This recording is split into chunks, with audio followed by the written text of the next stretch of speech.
Right, so today we're going to be talking about WrestleMania 5. I'm going to do what I usually do, where I talk about the outline of the pay-per-view, and then I go into detail on play-by-play of what happened in the matches, the feuds, the aftermath.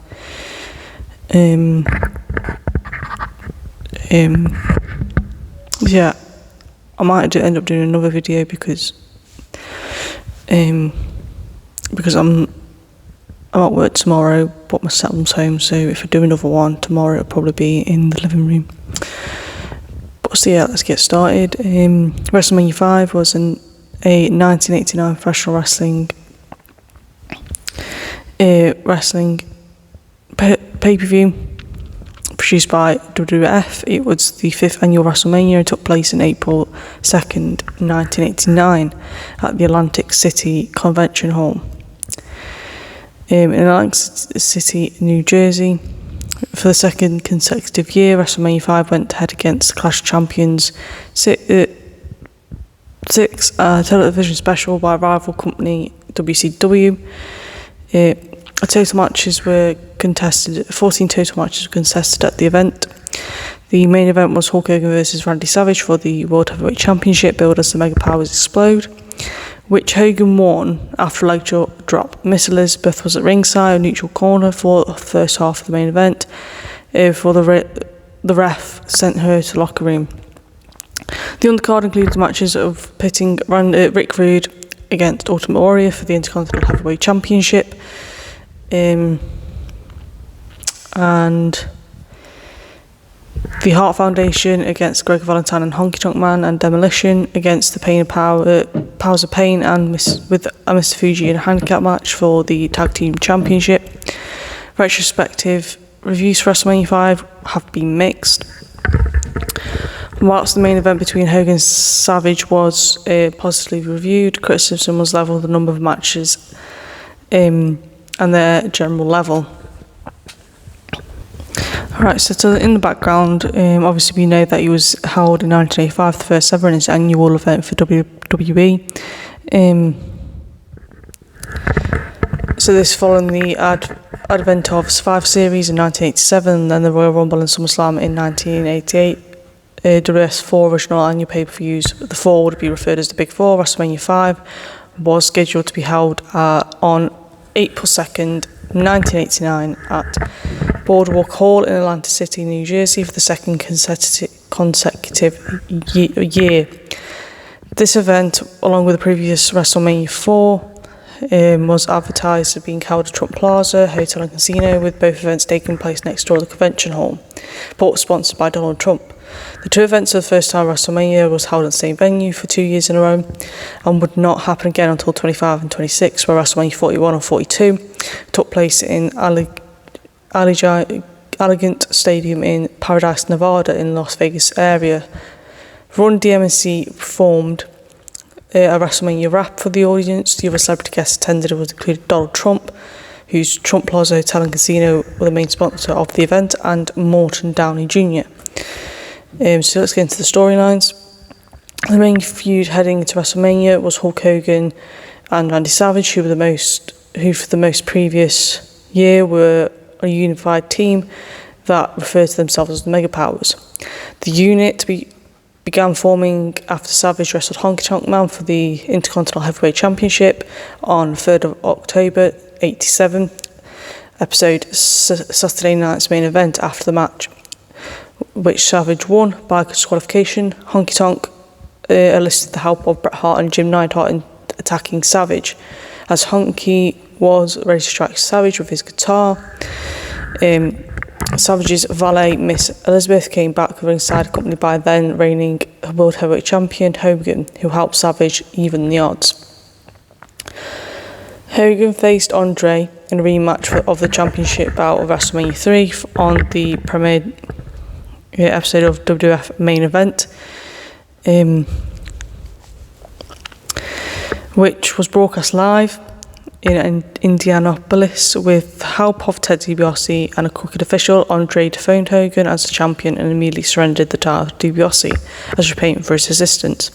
After the contest, Andre's victory was upheld due to the WWF referee's decision being regarded as final. Still, the WWF Heavyweight Championship was declared vacant, as Andre was not permitted to surrender the title to another wrestler.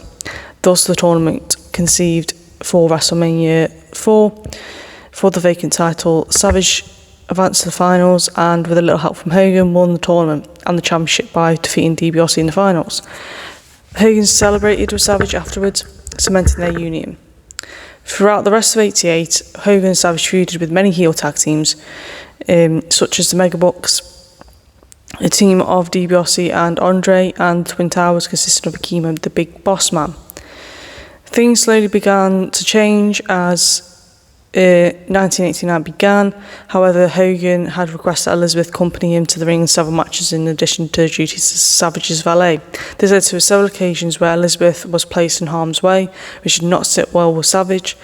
A sign of tensions were beginning to mount came when Savage picked up Boss Man's nightstick after a match with Akeem and glared at Hogan while he had his back to him, posing as he often did for the crowd. 1989 episode of Saturday's main event on January 7th, Savage came out to clear the ring with a steel chair after Hogan received a post-match beating from the Twin Towers. Akeem and the Boss Man began threatening Elizabeth, Boss Man going so far to grab her wrist. Savage did not bother to check on the injured Hogan, however left the ring. Elizabeth assisted Hogan backstage, which angered Savage, and this led to a confrontation between Savage and Elizabeth, but nothing came of it. Later in January, during the Royal Rumble match, Hogan accidentally eliminated Savage, and as he was trying to eliminate Bad News Brown. Finally, on February 2nd, at the main event 2, the tension between Hogan and Savage boiled over once again, and the Mega Powers and Twin Towers squared off. During the key point of the match, Akeem threw Savage through the ropes, causing him to land on Elizabeth. Hogan, distraught, picked her up and carried her backstage to the trainer's room, where he waited while she regained consciousness. Savage, meanwhile, was forced to take on Bossman and Akeem alone, until Hogan, at the behest of Elizabeth, came back out several minutes later. When Hogan went to tag in, Savage slapped him in the face and left the ring. Hogan managed to record the victory for the Mega Powers, but things were not over yet. Immediately upon the conclusion of the match, Hogan returned to the trainer's room where an angry Savage was waiting for him. The two got into a loud physical confrontation where Savage blamed Hogan for what happened to Elizabeth and accused him of being jealous of his championship reign. He also accused Hogan of only being his partner because he was lusting after Elizabeth. Hogan tried to calm the irate Macho Man down, but Savage had heard enough and struck Hogan with a title belt, knocking him to the floor. After punching the downed Hogan twice, Savage grabbed the belt again as Elizabeth went to check on Hogan. Savage grabbed her and threw her across the room, but before he could strike Hogan for a second time, Beefcake came into the room and grabbed the belt from him. Savage eventually left the room, but not before assaulting Beefcake and WWF officials, who were dispatched to defuse the situation and tend to an injured Hogan. Hogan then issued a challenge to Savage for what he still considered to be rightfully his, and Savage agreed to defend the World Heavyweight Championship against him at WrestleMania. However, he would not do so alone, as Elizabeth declined to be in his corner for the match. So she opted to be at ringside, but in a neutral corner. Right, so the second main feud heading into WrestleMania was between Rick Rude and Ultimate Warrior over the WWF Intercontinental Heavyweight Championship. Rude and Warrior, who were booked to face each other in the Super Pose Down at the Royal Rumble in January of '89. The winner had to be decided by fan reaction.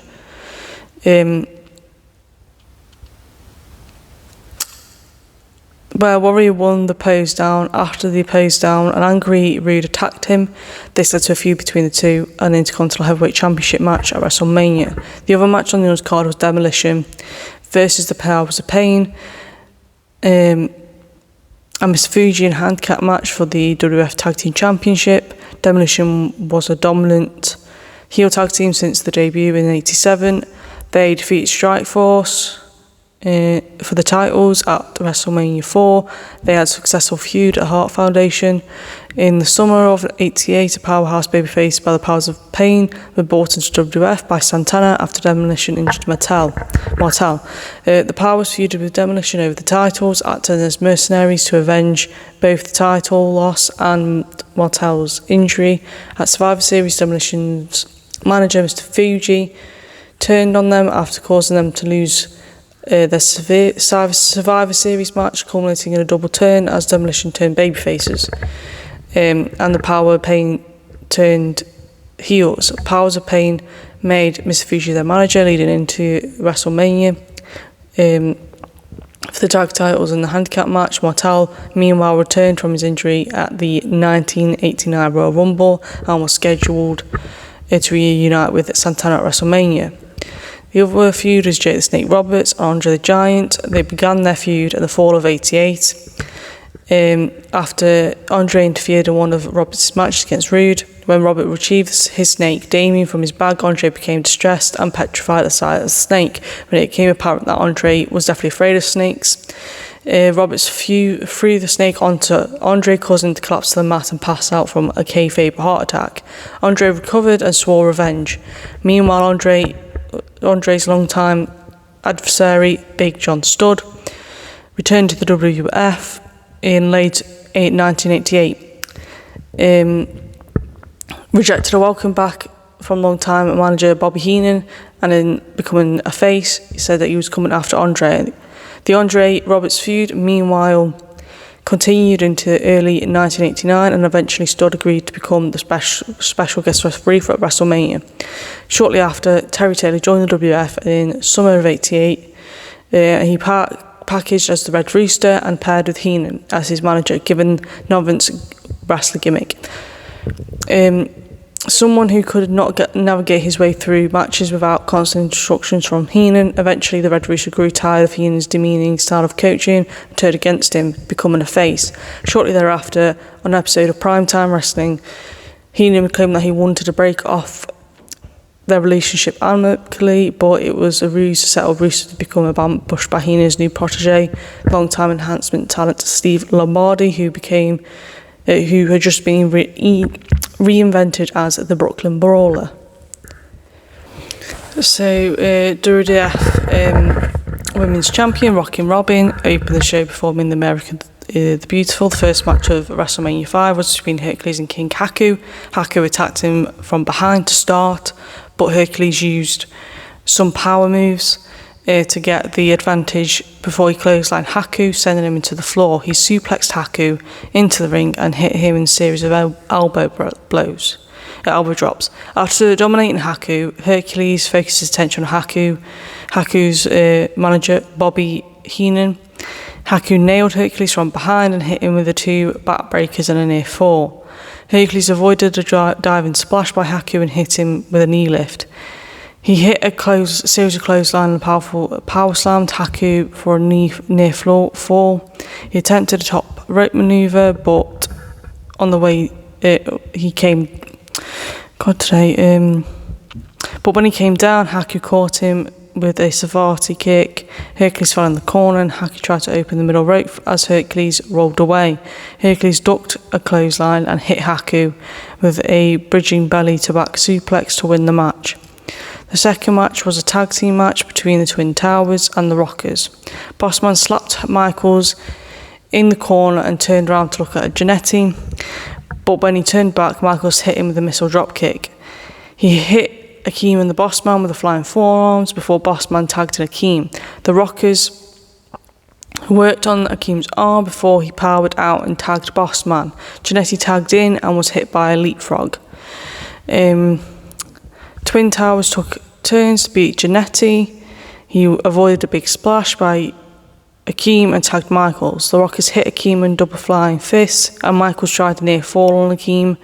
Akeem hit Michaels with a lariat. Bossman tagged in and tried to hit a corner body splash on Michaels. but he sidestepped getting a near fall, and they hit Akeem with a double drop kick and hit the boss man with a double missile drop kick. Akeem tagged in and dumped Jannetty. Michaels came off the top rope on Akeem, but Bossman power bombed him. Akeem took advantage and hit Michaels with an Air Africa and pinned him to win the match.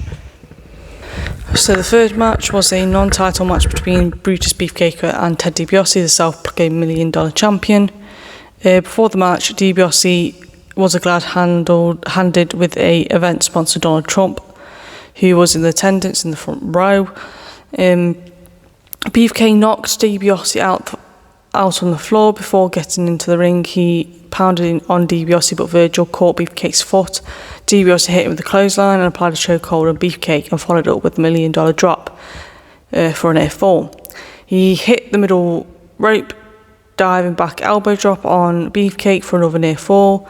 DiBiase hit him with an Irish whip and then a inside cradle pinfall attempt on Beefcake. He tried to hit the vertical suplex on Beefcake, but Beefcake countered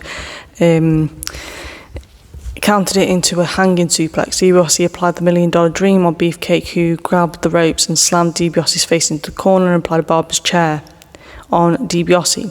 Virgil hopped up on the apron, distracting Beefcake. Beefcake released DiBiase from the hold and went after Virgil. DiBiase nailed Beefcake from behind to the floor. The referee was busy with DiBiase while Virgil pounded on Beefcake, but Beefcake no-sold and chased Virgil. DiBiase came from behind and nailed Beefcake. The two brawled outside the ring and were counted out, resulting in a no contest. They continued to beat each other. The fourth match was a tag match between the Bushwhackers and the Fabulous Rougeaus. The Bushwhackers grabbed Rougeau's manager Jimmy Hart's jacket, but Rougeau's caught them and went on the attack. Luke and Raymond began the match, but Luke missed a fist drop on Raymond, but Luke and Butch hit him with a battering ram. Luke made the cover, but Jax came in. Jacques Rougeau came in and accidentally hit a knee drop on Raymond as he was going to hit Luke. But Luke sidestepped Rougeau. The Rougeaus and double teamed Luke for a while as the ref was busy with Butch. They kicked Luke in the gut and then celebrated. They celebrated too much that the Bushwhackers hit Raymond with a battering ram and a rib breaker. Luke then pinned Raymond to win the match. So on to the fifth match, which was between Miss Perfect and the Blue Blazer. Perfect beat Blazer until Blazer flipped out of the hip toss. Blazer hit some moves on Perfect and went for the split-legged moonsault on Perfect, who hit Blazer with his knees and applied a chin lock on Blazer. But Blazer escaped and hit Perfect with a boot to the head. He followed it up with a power slam and belly suplex for near falls, but busted out a crucifix and got another near fall, and then he began arguing with the ref. This helped Perfect to connect the forearm club and Perfect Plex to pin for the victory. On to the sixth match was for the WWF Tag Team Championship handicap match between Demolition and the Powers of Pain and their manager Mr. Fuji. In the beginning, Axe and Smash pounded the Warlord until Warlord backed Smash into a corner and tagged Barbarian. Smash fought back and tagged in Axe, who locked in the hammerlock on Barbarian. Fuji tagged in and hit a chop on Axe, followed by a diving headbutt to the groin. He tagged in Warlord, who increased the Axe's damage. Fuji tagged in and missed a Fuji drop. Warlord cut Axe's team tag with Smash, but was hit with a forearm club by Axe. Axe tagged in Smash. Axe dumped Barbarian while Smash beat up Warlord. Fuji tried to throw salt previously hidden in his tights into Smash's eyes, but Smash ducked and Fuji accidentally threw salt in Warlord's eyes. Demolition then grabbed Fuji and hit him with a Demolition decapitation, and Axe pinned Fuji for the win and retained the titles. Now we're on to the seventh match between the world's strongest man, Dino Bravo, and rugged Ronnie Garvin. Bravo hit a series of forearm smashes in Garvin's back and applied a bear hug. Bravo threw him into the corner and hit him with a series of shoulder blocks. Garvin smashed Bravo's head into the turnbuckles a few times for a near fall. He followed up with a sleeper hold on Bravo, but Bravo grabbed the ropes and Garvin tried to hit a power driver. Bravo went for a body backdrop, but Garvin held the sunset flip for a pin for a near fall. Garvin took him to the corner and went for a 10 count corner punches, but Bravo counted an inverted atomic drop and sidewalk slam, followed by a pinfall victory. After the match, Bravo's manager, Frenchie Martin, attacked Garvin and received a Garvin stomp for his troubles. Now on to the 8th match, which was a tag match between the Brainbusters with Bobby Heenan in their corner and Strikeforce.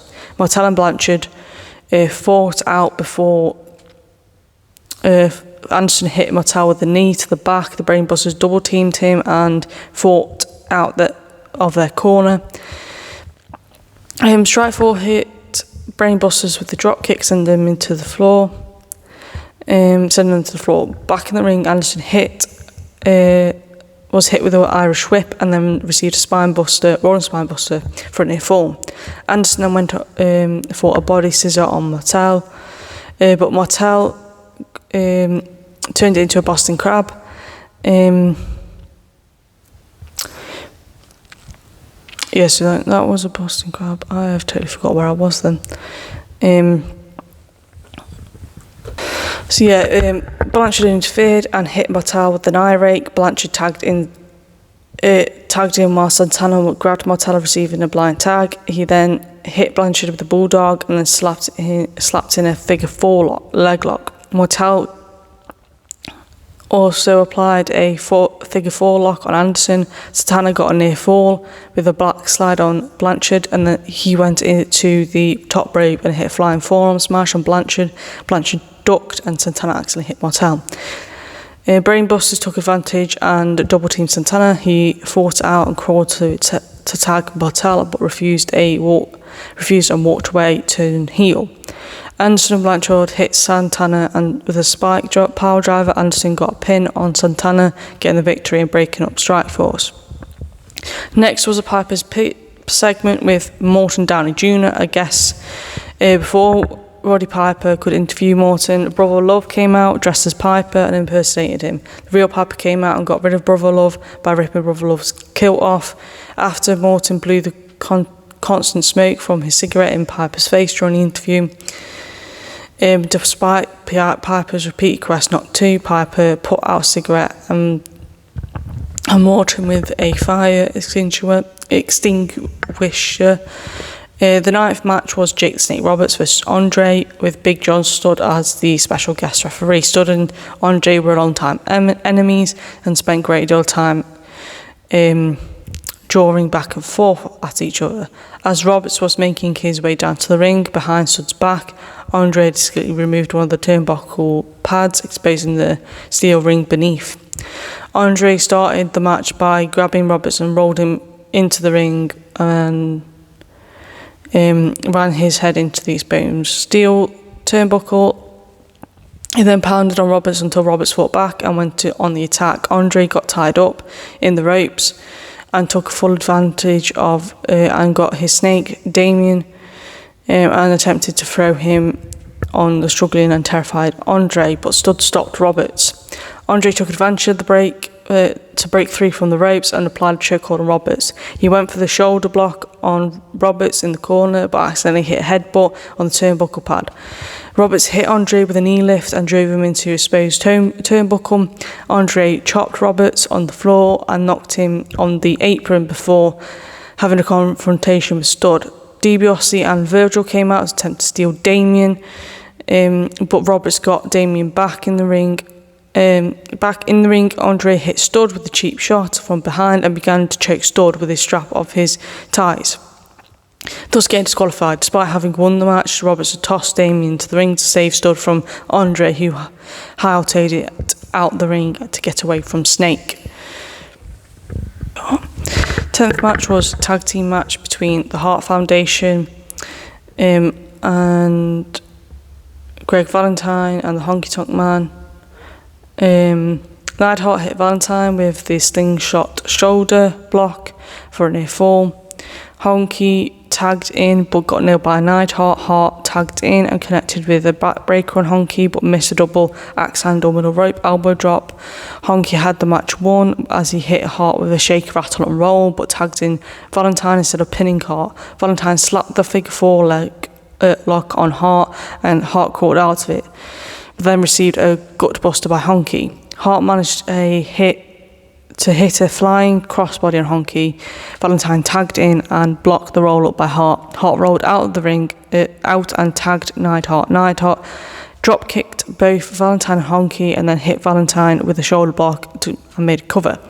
Honky made a save, a lariat on Valentine, got another near fall from Neidhart. Hart and Honky tagged in. Valentine ran in and nailed Neidhart on the apron. The referee was busy taking out Valentine.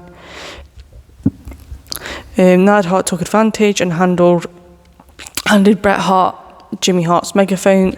Hart knocked Honky with it and pinned to win the matchup. The 11th match on WWF Intercontinental Championship between the match between defending champion Ultimate Warrior and Rick Rude, with Bobby Heenan in his corner. Warrior was doing his usual running entrance. Rude tried to jump start the match, attempting a knee on Warrior's stomach, only to find that Warrior was still wearing the Intercontinental Championship belt and hit his knee, with no effect on the champion. Warrior shoved Rude into the corner 3 times in the mid-ring before slapping on a bear hug. Rude hit a missile drop kick on Warrior and went for the cover, but Warrior no-sold and grabbed the second bear hug on Rude. Rude bit him, but Warrior hit him with a back body drop and went for the Warrior splash. But Rude hit his knees on Warrior. Rude followed a back-to-belly pile driver and got a near fall on the champion. Rude hit a jawbreaker on Warrior and clotheslined him for the near fall. He hit Warrior with a Russian leg sweep and got another near fall. Rude hooked a Mexican surfboard, but Warrior grabbed the ropes and he powered out, hitting Rude with a running shoulder block. He delivered a Rude with the backbreaker and tried to lift him, but dropped him clumsily on the ropes. Warrior hit Rude with a series of Irish whips in the corner. He missed Warrior's splash, but Rude went for the Rude Awakening, but Warrior powered out and clotheslined him to the apron. He tried to suplex him back into the ring, but before he completed the move, Heenan pulled Warrior's leg out from under him, which caused Rude to fall on top of the champion. He held on so it would weaken the Warrior. Could not escape as Rude pinned him. Rude won the match and became the new WWF Intercontinental Champion in what was Warrior's first pin loss in WWF. Following the match, an arranged Warrior chased Heenan around the ring, around into the ring and hit him with a gorilla press drop. The 12th match was between Jim Duggan and Bad News Brown. The Powerhouse Brown dominated Duggan in the early goings but missed a charge in the corner.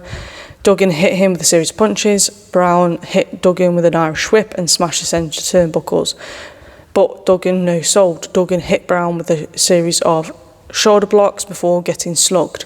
Then they went onto the floor where Duggan whipped shoulder first into the ring post. Brown hit Duggan with a ghetto blaster, but Duggan avoided it and instead hit a 3-point stance clothesline before he fell onto the floor and tossed a chair into the ring. Meanwhile, Duggan got his 2x4 and they both hit each other with foreign objects, ending the match in double disqualification. Now this 13th, second to last match, was between the Red Rooster and his former manager Bobby the Brain Heenan, and the rare in-ring appearance as a wrestler. Accompanying Heenan into the ring was the Brooklyn Brawler.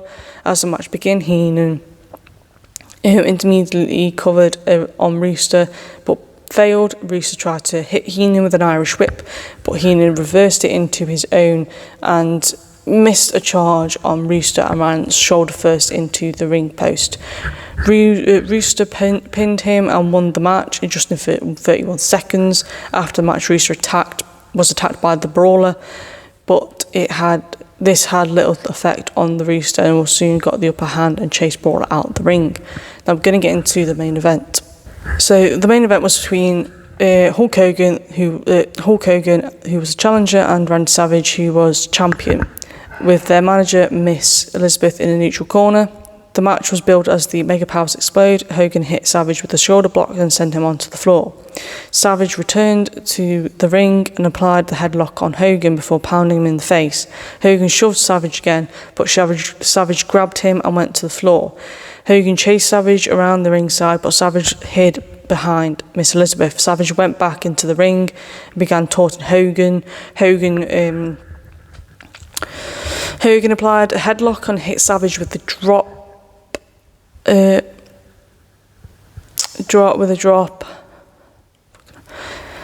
toe hold. He slapped a front face lock on Savage, which Savage countered into a back suplex. The champion hit a double axe handle from the top rope on Hogan for a near fall. Savage applied an armbar on Hogan until Hogan yanked Savage out onto the floor.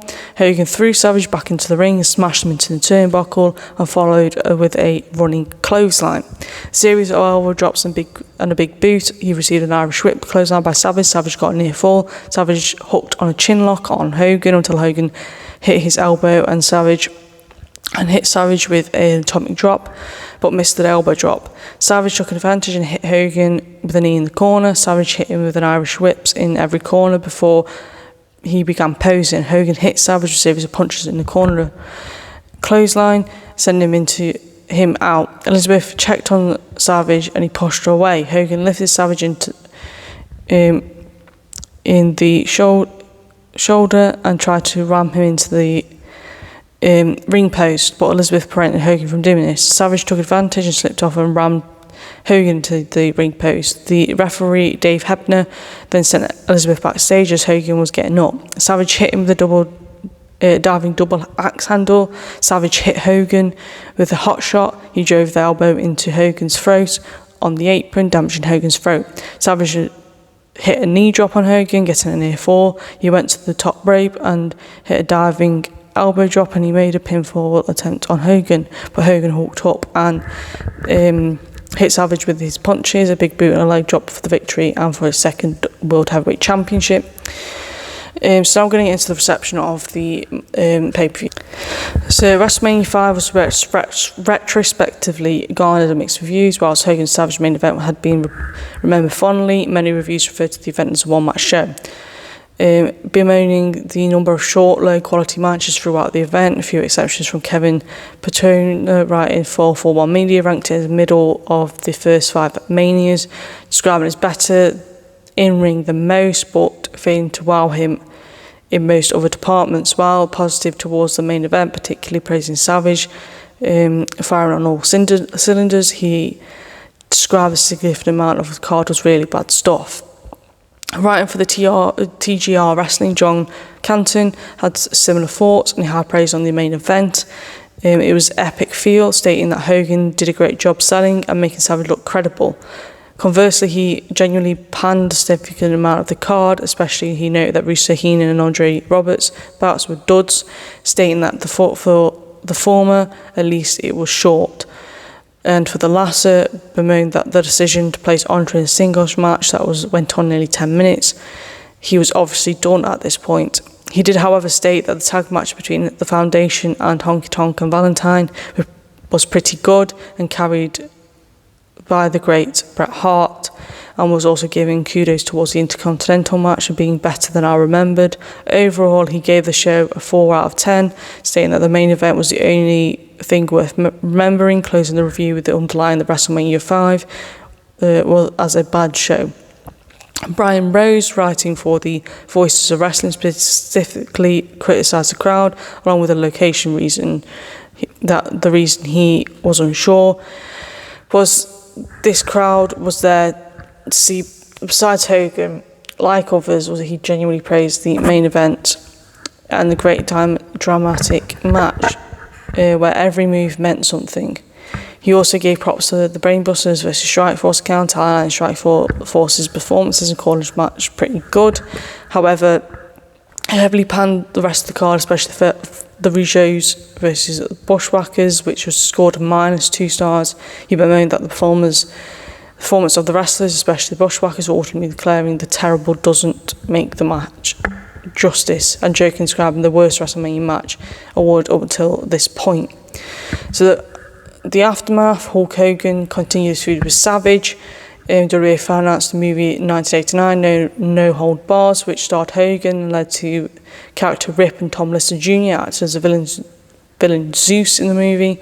Rip defeats Zeus. This led to the movie feud between Hogan and Zeus and the company, because Zeus wanted to take revenge on Hogan for the movie in real life. He was billed in the WWF as Zeus, and he aligned with Savage. Hogan's best friend Brutus Beefcake joined him in the war. This led to the tag team main event at SummerSlam, where Hogan and Beefcake defeated Zeus and Savage. The rivalry continued on No Hold Bars pay-per-view, where Hogan and Beefcake beat Zeus and Savage in a steel cage match, ending their rivalry with Zeus.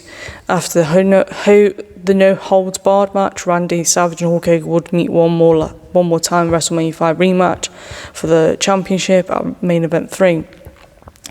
The pinfall counted by the new heavyweight boxing champion Buster Douglas, who punched Savage out post-match after Savage slapped Douglas in the face. Savage meanwhile found a new manager after the WrestleMania broadcast went off air. Gene Okerlund attempted to interview Miss Elizabeth. Sensational Sherry interrupted the interview along with Savage, which caused Hogan to get involved and fall victim to a steel chair shot from the defending champion. From then on until WrestleMania 7, Sherry served as Savage's manager after Savage defeated Hacksaw Jim Duggan to become the King of the Ring in '89.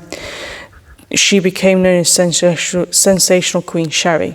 Rick Rude defended the Intercontinental Championship primarily against the Warrior, but also faced Jim Duggan and Jimmy Snuka. Later in '89, Rude began badmouthing Roddy Piper. Piper played a key role in Rude's eventual title loss to the Warrior.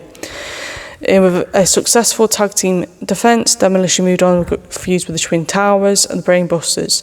Demolition would eventually lose to Anderson and Blanchard in Saturday's main event. Following the interference from Andre the Giant, Demolition's reign was 478 days, which remains the longest uninterrupted reign in the history of the classic WWF World Heavyweight Championship, which was decommissioned in 2010. Of the Valiant Brothers was eclipsed in the actual day of WrestleMania 5. It was also the longest reign with any title championship in WWE history until it was broken by WWE War Tag Team Champions The New Day.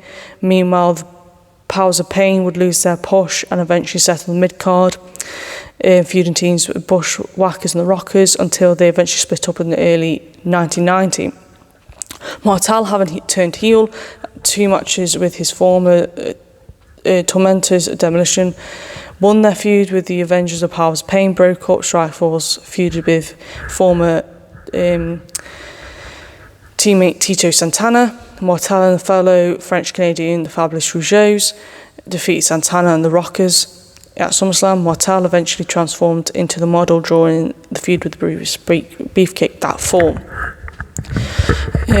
Now, I haven't really looked back on most of these. I do, because obviously these were in the 80s, and obviously I was born in early 2000s, so I think the first WrestleMania I actually remember was probably either 2007 or 2008, because I was born, I would have been about five or six when I remember the first WrestleMania that I watched, or I seen clips of.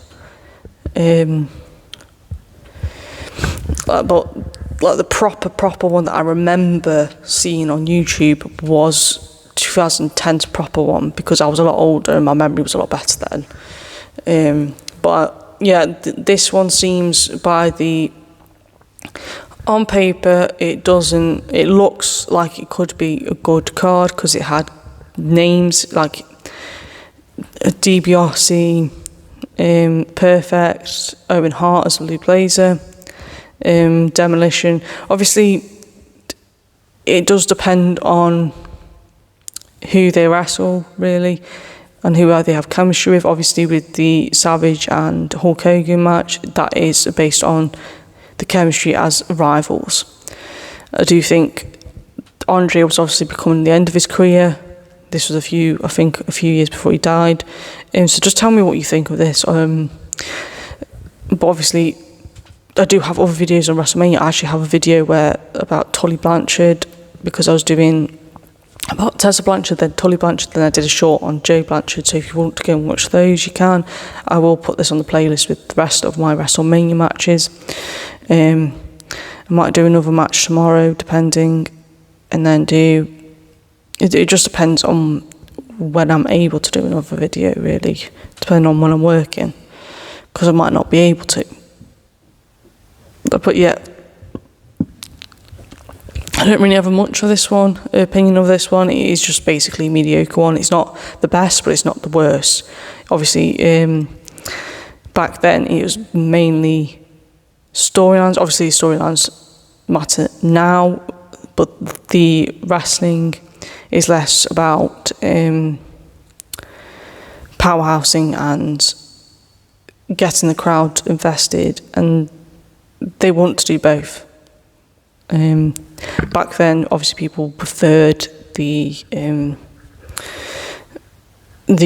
storylines. I wasn't there, so I'm not sure if that's completely what people wanted, more storylines. I don't think in-ring work would have been that good. Character-wise, I do think they had the Brainbusters, brilliant wrestlers. So is Tito Santana and Rick Martel. Ideally, you think that would be a good match. But it just depends on what they get given. But yeah, you just tell me what you think about this WrestleMania, whether you think it was average, whether you think it was one of the better ones for the 80s. I do think, considering it started in 85, it's probably one of the better ones in the 80s. Obviously, how many did you have? You had 4 in the 80s. So you have 4 or 5. You had 5 in the 80s. So you got to think which one's better in order. So if you want to comment which one you think of the 80s, WrestleMania 2, 3, 4, 5, which one you think out of those 5 are the best in the 80s. I think this one's quite average overall, but I can't really say whether I think this one's the best. I'll have to re-watch them all again to decide which one I think's better. But yeah, just comment below what you think.